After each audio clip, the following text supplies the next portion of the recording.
টিভির গান, ওরা কিসের মুসলমান, ওরা কিসের মুসলমান। এটা কি আমার সাথে জুড়ে গাওয়া যাবে না? অনেক তো মুমতাজ আপনার সাথে কণ্ঠ মিলিয়েছেন যেটাতে গুনাহ হয়, কিন্তু ইসলামিক গানে যদি কণ্ঠ মিলান তাহলে সওয়াব হবে না গুনাহ হবে? সওয়াব হবে না গুনাহ হবে? একটা তাকবীর দেন তো, নারায়ে তাকবীর। না না, মহাখালীবাসীর সাউন্ড এমন হতে পারে না, কারণ মহাখালীবাসী হলো বীরের জাতি। কথা বলো ঠিক কিনা? এটা সাউন্ড পাওয়া যাবে নারায়ে তাকবীর।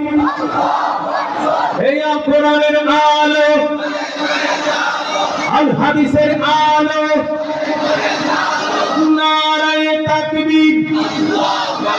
এই দুনিয়ার মধ্যে করে কাঁদে মুসলমান, নামাজ রোজা সব ছাড়িয়া, নামাজ রোজা সব ছাড়িয়া দেখে টিভির গানে, ওরা কিসের মুসলমান, ওরা কিসের মুসলমান, ওরা কিসের মুসলমান, ওরা কিসের মুসলমান।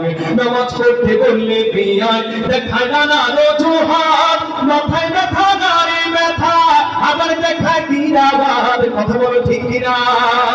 নামাজ পড়তে বললে বিয়ায় দেখায় নানা অজুহাত, মাথায় ব্যথা গাড়ি ব্যথা আবার দেখায়